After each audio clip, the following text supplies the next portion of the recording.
Welcome to another episode of the Wandering Watercolor. Let's paint. Okay, so this is the next page of the Majestic Horses watercolor coloring book. And as always, you want to have a place to mix your colors. Scrap paper, not really necessary, but it can be helpful. A rag or a paper towel just for colors and drying your brush. I have 2 cups of water on the side. This is my palette. Any palette works. It does not have to be this palette. And any brush works. I will leave all the information for the different supplies underneath the video, but if you have questions, just shoot me a message. So with this one, what you want to do is first get whatever brown you have in your palette and just get a good amount of it going.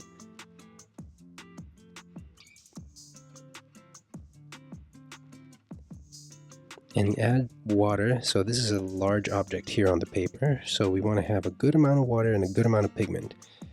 We're going to start off by laying in the darker parts, but then drawing out from them the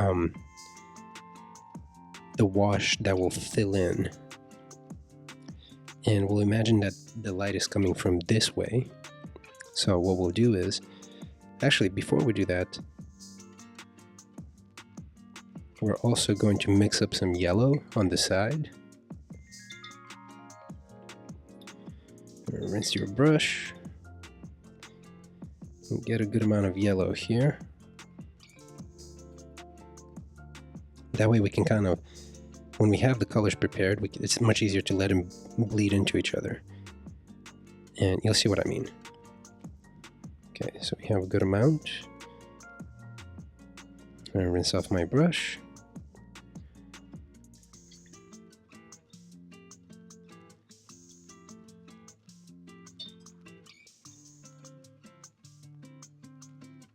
We'll go ahead and we'll grab our base color and let's just lay it in like that. And feel free to be bold with the colors. Don't be shy about filling in and using strong saturated colors. Okay, so we have all that in there. Maybe just grab some directly from the palette. Okay, so all that looks good. And then wet our brush and just kind of draw some of it out while it's still wet. And then at the same time, I'm gonna grab this yellow and then just overlay it directly so we can have, maybe wet the brush a little more. That way we can have the colors blending in.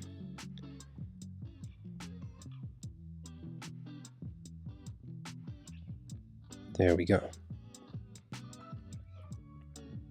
It is easier if you do this with a slightly larger brush. That's why I grabbed this brush this time, but whatever brush you have will work.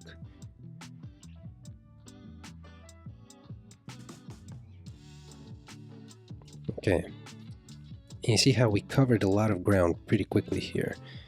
With the edges where the colors are blending in, you can mix them in a little bit if you want to. But for now,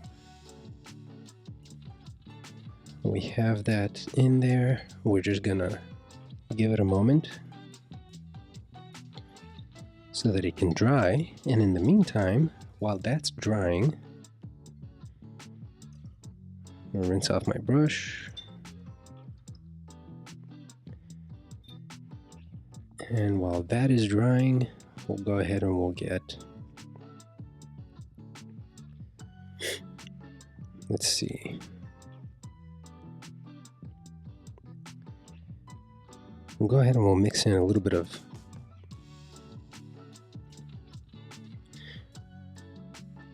we'll get phthalo blue and some brown, and we'll use both of those as our base for the main color here. On this one, I put a lot more kind of like cross hatching, so it shouldn't need as much really to get that nice dark color, because that also acts as a filler. But here, I'll show you what I mean. We'll just go ahead and we'll fill it in.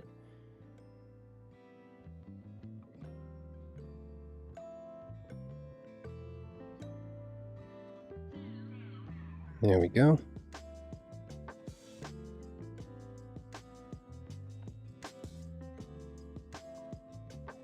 And just kind of slowly work it in, trying to avoid getting into any of the other colors. Like you can see here, it's bleeding in a little bit. I'm not going to worry about that right now.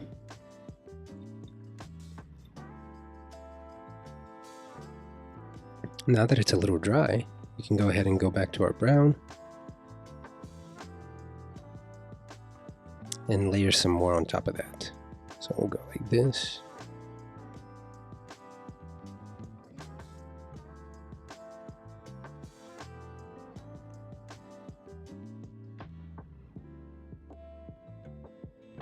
Maybe a little more in the cheek here, on the chin.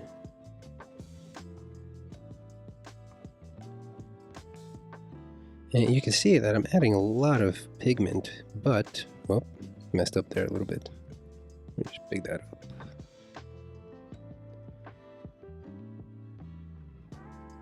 The thing is, it all dries much lighter. So we'll go ahead and we'll add that in here.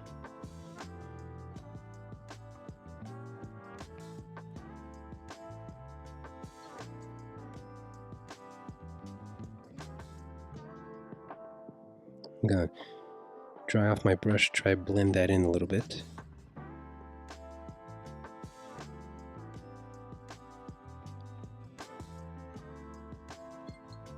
I'll rinse the brush.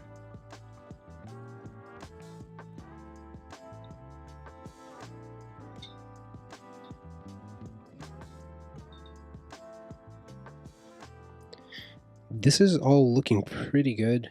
This mess up down here with a wet brush, I can just kind of pull it off a little bit. Or it's not very wet, it's just a little moist. But what will happen is whenever we lay in the background color, we can kind of block it out so it doesn't really, it's not that obvious. So sometimes we can use tricks like that to hide some of the little mistakes. Okay.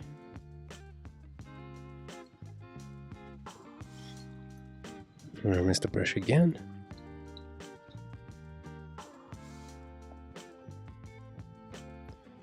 And dry it off.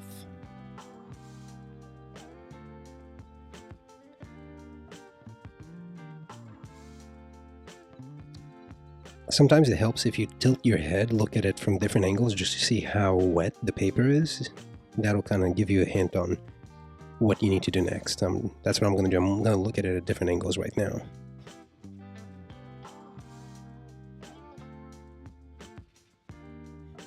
And it looks decently dry, so I can go ahead and get the color prepped for the background. So what I'm going to do is just going to go directly for the phthalo blue.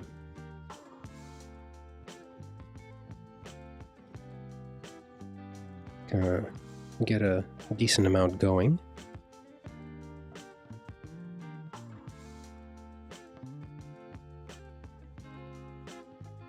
Okay, and then I'm going to go right around the head of the horse, carefully not to get it in.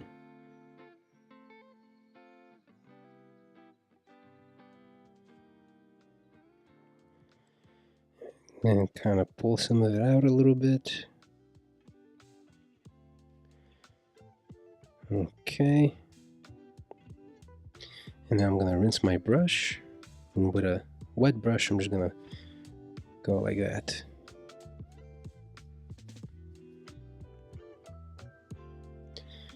Same for back here. Lay all that in. Rinse the brush and then just kind of pull that out. Like that. And then we can do the same for down here.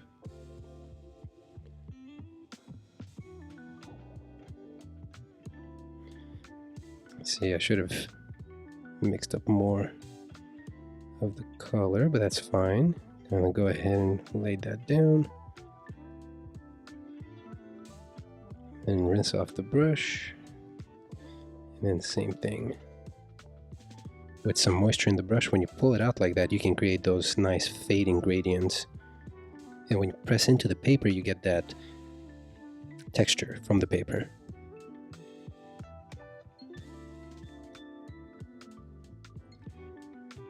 Gonna rinse off the brush. When you're working with a bigger brush head like that, it takes more rinsing to get all the color out. That way you're not really messing with your color mixtures. So now we're gonna go back into the brown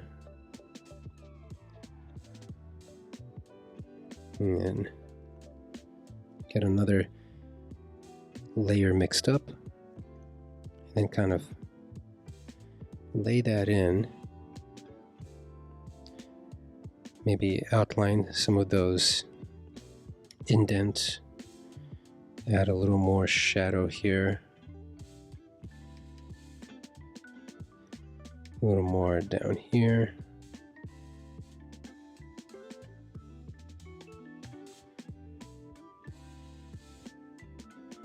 Where the mouth is, just kind of doubling down on those darker colors because, well, it creates more texture, creates more contrast. We can also add a little bit over here for the indent, like that. A little bit here. Definitely behind the ears, like that. Both of them. Maybe rinse my brush a little bit and then put down a little more. Maybe take some of the moisture out and then there we go. Add kind of like a in-between layer of light brown, a little bit of texture. And that looks pretty good. I am, however, going to add more blue just to kind of bump up the contrast of the background.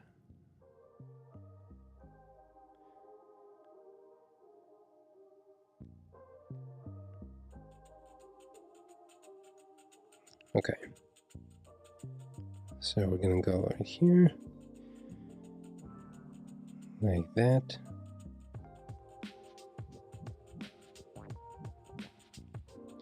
And we don't really want more than that. I'm gonna rinse my brush, take out some of the moisture, and then just kind of like pull that out. We want to create that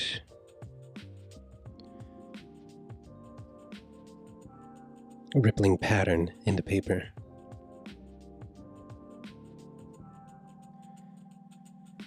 And maybe use that on top a little bit, not too much.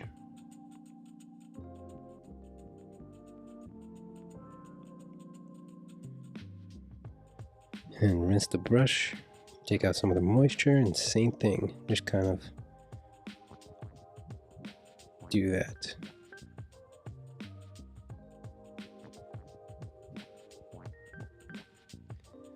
The texture just makes the overall piece look a lot more interesting.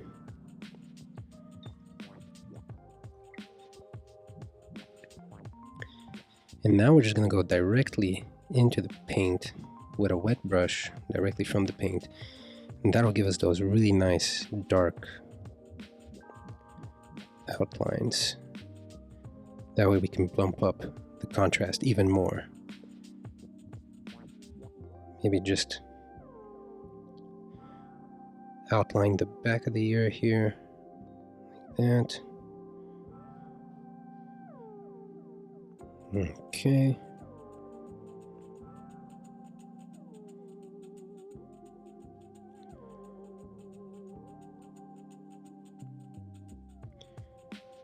And then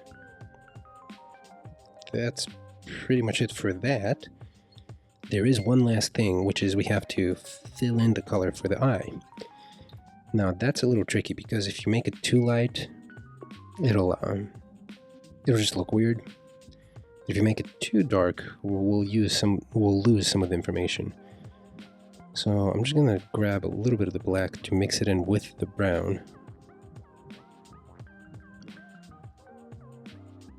That way you get a nice, very dark brown, but you're not just using the straight black from the tube. For the record, all of these are tube colors that I just put into the palette. Okay, let me see.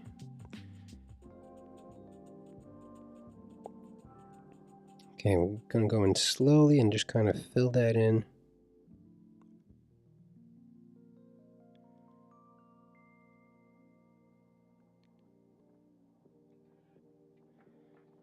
Okay, and then we can also use some of the same color just to fill in the mane.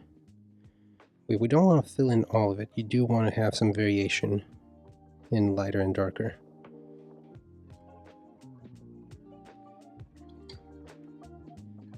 And then we rinse our brush.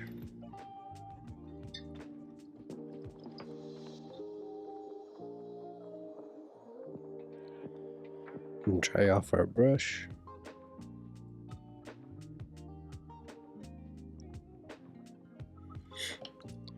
Step back and assess the painting. The only thing that I would probably fix is maybe try to kind of fix that a little bit. It's kind of bothering me. But other than that, I think everything else looks great. We are done with this one. If you have questions, shoot me a message. I'll see you on the next one.